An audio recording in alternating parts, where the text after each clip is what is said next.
Can't believe what's happening in Ashburn. An undrafted rookie is surpassing all expectations. Terry McLaurin has just dropped a bombshell that has the entire organization in shock. And a historic duo is creating chemistry that could change the Commanders' entire defensive game. But do you think this is all just coincidence? Do you believe these three stories happened at the same time by chance? I'm telling you this. Something big is brewing in the DMV, and if you don't stick around until the end, you'll miss information that no other channel will cover with this depth. Give a like right now if you're a true Burgundy and Gold fan, because what's coming is going to blow your mind. When I tell you that the Commanders have hidden gems waiting for their moment, this is exactly what I'm talking about. Carlin Vigers, an undrafted cornerback from Louisiana Monroe standing 6'2" and weighing 200 pounds, is making Joe Witt Jr. and Dan Quinn take notice with those "this kid has something special" eyes. And you know what's really crazy about all this? Vigers isn't just surviving in training camp. He's thriving when most of these undrafted guys would be packing their bags home. Zach Selby from the team's official site is saying that this cornerback has the physique and instincts that this defense needs, but he needs to polish those details that separate those who stay from those who go. I believe what we're seeing here is the product of an organization that finally knows how to identify talent in places other teams aren't looking. Let me ask you this. How many times have we seen the Commanders waste opportunities with players who had the potential but not the right development? Let's be honest about what Vigers needs to improve, because it's not all sunshine and rainbows. His biggest problem right now is those inconsistent hands. He's had several passes hitting him right in the hands and slipping through like a wet bar of soap. Selby specifically mentioned there have been several instances where Vigers has had passes hit his hands only to bounce off.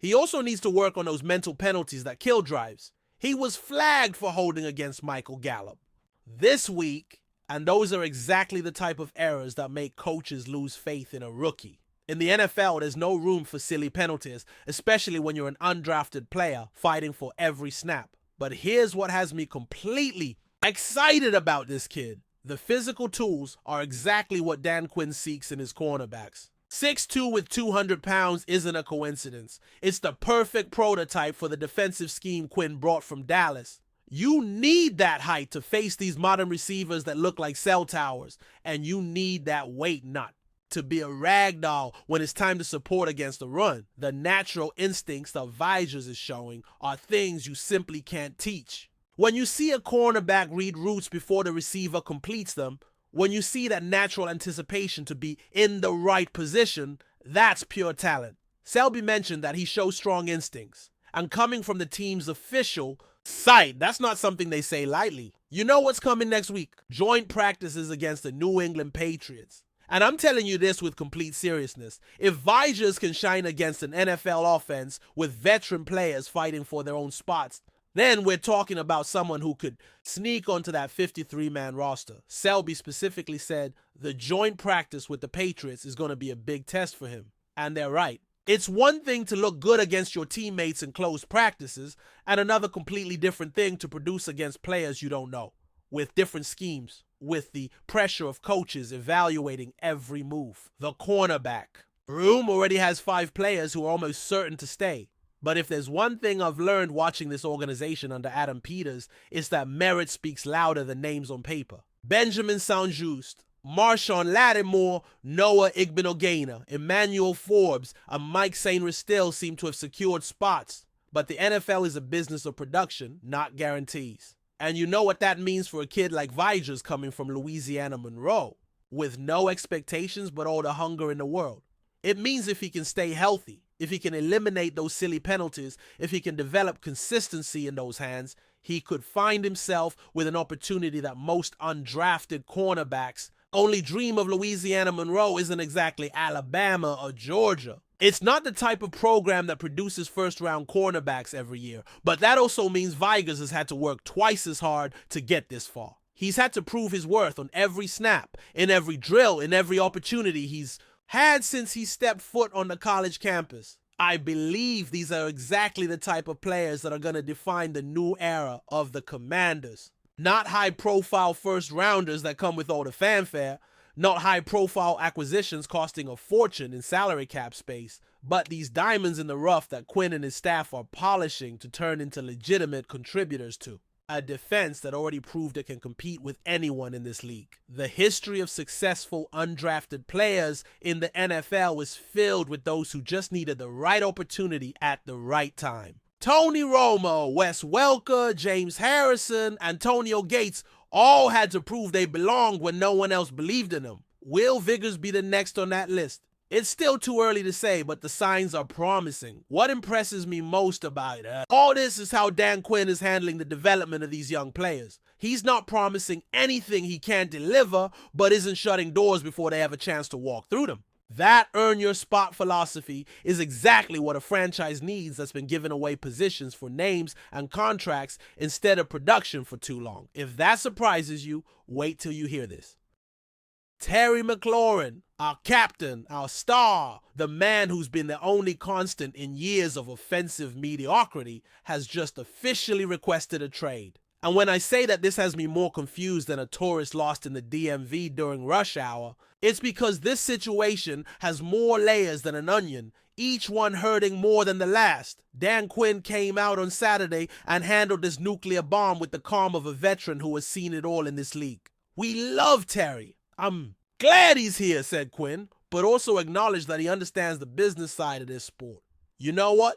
That tells me more about the type of organization we have now than any prepped press conference with politic answers. But let's dive deeper into this because the surface only tells half the story. Quinn specifically mentioned that McLaurin communicated his trade request before it became public. That speaks of mutual respect, of a mature professional relationship between player and coach that didn't exist under previous administrations. We hope he's practicing soon, added Quinn. And those words are no accident. McLaurin is on the PUP, physically unable to perform, list with an ankle injury supposedly suffered last season. But we all know it's not about the ankle, it's about money, about respect, about the future of a player who has given everything to this organization when this organization hadn't given everything for him. But do you understand what's really happening here? McLaurin isn't upset with the team as an institution, isn't upset with Jaden Daniels because he knows he's found his franchise quarterback, isn't upset with the direction the franchise is taking under Dan Quinn and Adam Peters. He's upset because after the best season in over 30 years, after taking this team to the NFC Championship game, after proving he's an elite receiver who can produce with any quarterback you throw at him, he still doesn't have the contract extension he deserves. Quinn was very specific about how he's handling this situation. We recognize that both things are happening, referring to the football side and the business side. It's not a distraction. Today's players are more aware of contracts than they used to be. They recognize that the business part also happens. I'm telling you this, and I say it with all my heart. Terry McLaurin has every right to be frustrated. This man just completed 5 consecutive seasons of over 1,000 receiving yards, a franchise record that seemed impossible when he said it, working with more quarterbacks than a position coach in 10 years. Let's go over the list of quarterbacks Terry has had to work with: Dwayne Haskins, Alex Smith, Ryan Fitzpatrick, Taylor Heinicke, Carson Wentz, Sam Howell, Marcus Mariota, Jacoby Brissett, and finally Jaden Daniels, who brought back the magic we all knew he had. Can you imagine having to develop chemistry, learn new systems, adapt to different playing styles year after year, and still maintain that elite production level? Last season's stats speak for themselves and are absolutely ridiculous for someone who was just working with a rookie quarterback. 1,096. Receiving yards, 13 touchdowns, 82 receptions on 117 targets during the regular season. But here comes the really impressive part. 227 additional yards with 3 extra touchdowns on 14 receptions during the playoffs. Do you realize what that means? McLaurin didn't just produce in the regular season. He elevated his game when it mattered most. In the wild card against Tampa Bay, in the division against Detroit, even in the NFC Championship loss to Philadelphia, this man was there making impossible plays when the season was on the line. Now, let me ask you this, and I want your honest answer. If you were Terry McLaurin, if you've given everything for this organization for 6 seasons, if you've been the only ray of light in years so dark we'd rather not remember them, if you'd finally found your franchise quarterback in Jaden Daniels and helped take the team to its best season since 1991, wouldn't you want to secure your financial future before turning 30 in September? McLaurin's current contract tells the whole story of disconnection. A base salary of $15.5 million with a cap hit of $25.5 million in the last year of a 3-year, $68,300,000 contract. It sounds like a lot of money until you realize that receivers like Devontae Adams, Tyreek Hill, DeAndre Hopkins, and Mike Evans are earning significantly more for comparable or lesser production. And you know what's the most frustrating part of all this? McLaurin didn't participate in OTAs, organized team activities, skip the mandatory minicamp, but did participate in spring training. That tells me he wants to be here. He wants to be part of what Quinn is building, but also that he won't be taken for a fool in negotiations. The business reality Adam Peters and his front office are facing is complex. They have to balance the salary cap, have to think about the franchise's future, have to consider Jaden Daniels' upcoming extensions, have to manage cap space to keep the team competitive. But they also have to recognize that players like McLaurin don't grow on trees. This man is more than stats, more than yards and touchdowns. Terry McLaurin is culture. He is leadership. He is the connection between the terrible years we try to forget and this new golden era that is just beginning. He was chosen captain by his teammates, not by the coaches, not by the front office, by the players who see how he works every day. Quinn also mentioned something very interesting about how modern players handle these situations. For the team, we remain firm, having excellent practices. For Terry and the trade request, that's part of the normal business happening around the NFL. It's normal. We understand. But here's what really concerns me. If McLaurin leaves, if Peters decides it's better to receive draft picks or players in return rather than pay what he's asking, how do you explain that to Jaden Daniels? How do you tell a second-year quarterback who just had a magical connection with his number one receiver that now he has to start over? I believe this situation will resolve, but it won't be easy and it won't be cheap. Peters is not Dan Snyder. He won't let ego or stubbornness govern business decisions. If McLaurin is worth what he's asking for, and believe me, he's worth every penny, they'll find a way to keep him here where he belongs. But I also have to be realistic about the possibilities. If McLaurin really wants out, if he's convinced he won't get what he deserves in Washington, then it's better for Peters to get the best possible package in return. Elite caliber 29-year-old receivers aren't frequently available. And there are contending teams that would pay a fortune for McLaurin's services. The biggest irony in this whole situation is that McLaurin finally has the quarterback he always dreamed of, finally has the offensive system that maximizes his abilities, finally has an organization that knows how to win, and now could leave for financial reasons. It's like finding the perfect house but not being able to afford it. Quinn ended his press conference saying, "We recognize that both sides are happening." And I think that perfectly sums up where we are. The Commanders need McLaurin. McLaurin wants to stay with the Commanders, but the business of the NFL is complicated and doesn't always have happy endings. But here's the really crazy part. Remember the 2011 draft, because I remember that historic class perfectly, and two names that marked that selection are now working together in Ashburn in a way no one could have predicted 14 years ago. Von Miller, the second overall pick taken by Denver, is now being coached by Ryan Carrian, who was selected at the 16 position by these very Washington Commanders. This isn't one of those sappy stories that the media makes up to fill time during training camp. This is a real deep, historic connection between two players who entered the league the same year, who measured each other head-to-head at the NFL Combine, who have competed against each other for over a decade in some of the most important games of their careers, and are now on the same side with a common goal: to bring the first Super Bowl to Washington since 1991. Miller isn't being modest or political about working with someone his own age who is now his position. "Coach, it's definitely cool, man. We came in together, trained together, and now he's coaching me," says Miller with that smile we've known since his days in Denver.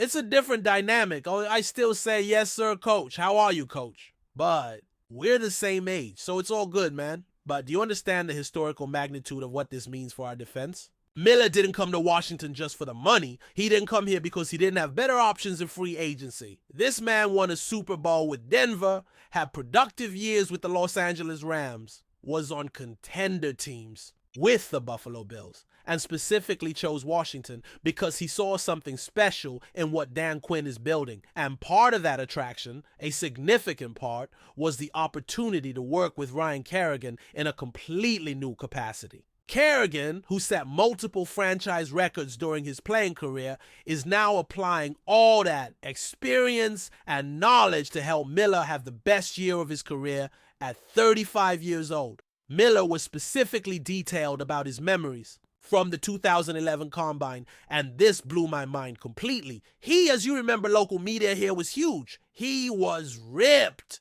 He probably made me do 6 more reps on the bench press just by training next to him. He was super strong. Do you realize what this means? Miller, who became the 2nd overall pick of the entire draft, is publicly admitting that Kerrigan's physical presence and training intensity motivated him to perform at a higher level during the most important tests of his pre-professional career. That mutual admiration formed 14 years ago is now becoming a direct competitive advantage for the Commanders. I'm telling you this, and I say it with full conviction, when a player of Von Miller's caliber, with everything he's achieved in his Hall of Fame career, talks about the respect he has for Ryan Kerrigan and the genuine excitement of working with him, that tells me we're seeing the kind of organizational culture that not only competes for playoffs, but wins championships. The personal history between these two goes far beyond the Combine. They've played against each other multiple times throughout their careers. Miller has seen firsthand the technique, preparation, mentality that made Kerrigan one of the most consistent pass rushers of his generation. Kerrigan has studied Miller's game, seen how he adapts his style depending on the situation, how he reads protections, how he uses his natural athleticism. I have all the respect in the world for RK, man, says Miller, using the nickname Kerrigan's teammates used during his playing days. And I'm excited to continue working with him. Now, let me ask you, when was the last time we saw a world-renowned veteran, a future Hall of Famer, speak with such respect and genuine excitement about working with our coaching staff? Because I don't remember anything like it in the last 10, maybe 15 years of this franchise. Kerrigan's transition from player to coach hasn't been accidental or improvised. This man studied the game at an almost obsessive level during his playing career, analyzing trends, perfecting techniques, understanding not only how to make plays but why they work in specific situations. Now he's applying all that accumulated knowledge to help players like Miller extend their careers and maximize their impact. Miller, for his part, isn't in veteran mode coasting to retirement. At 35, he's working with the intensity of someone who has something to prove, and having Kerrigan as a coach is giving him tools he hadn't considered before in his career. The chemistry between these two isn't just professional, it's personal.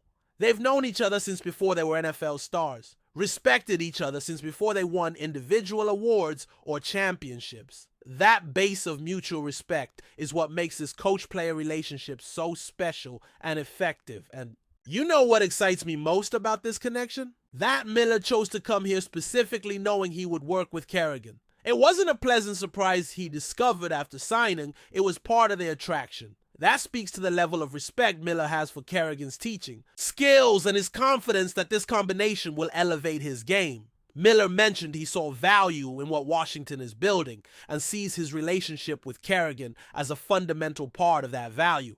I'm excited to continue working with him. Isn't just professional courtesy, it's genuine excitement for a unique opportunity in his career. This chemistry between Miller and Kerrigan isn't coincidence. It's not luck. It's the direct result of an organization that is finally making the right decisions, hiring the right people, and creating the right environment for talent to flourish at its highest level. Dan Quinn didn't hire Kerrigan just for sentimentality or to make fans happy. He hired him because he knew players like Miller respect that experience, value that credibility, and will work harder for someone who's been in the trenches and knows exactly what it takes to succeed at the highest level. Can you imagine what this defense can achieve with Miller working at his maximum capacity under the guidance of someone who not only knows the game, but specifically knows Miller's strengths and weaknesses as a player?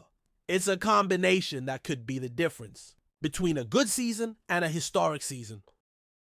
Recapping everything we've just covered in depth, we have Carlin Vigers proving that undrafted talent can shine when given the right opportunity and proper development. Terry McLaurin forcing important decisions about the franchise's financial and competitive future, and Von Miller with Ryan Kerrigan creating a historic synergy that could completely revolutionize our defense. But do you think Adam Peters is going to let Terry McLaurin go after the best season in 30 years? Do you think Carlin Vigers has the physical and mental tools to earn a spot on this 53-man roster? And can you imagine what Von Miller will produce working with someone who knows his strengths and weaknesses better than any coach he's worked with before? I'm telling you this.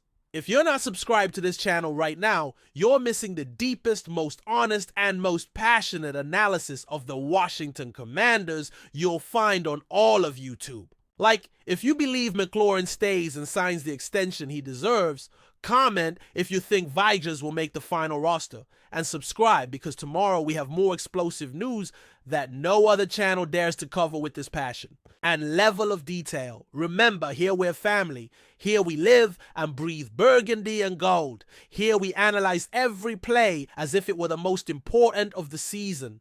And here we never give up no matter what happens. Join this community of true fans who understand these Commanders are different, that this era is special, and the best is definitely yet to come. And remember, hail to the Redskins!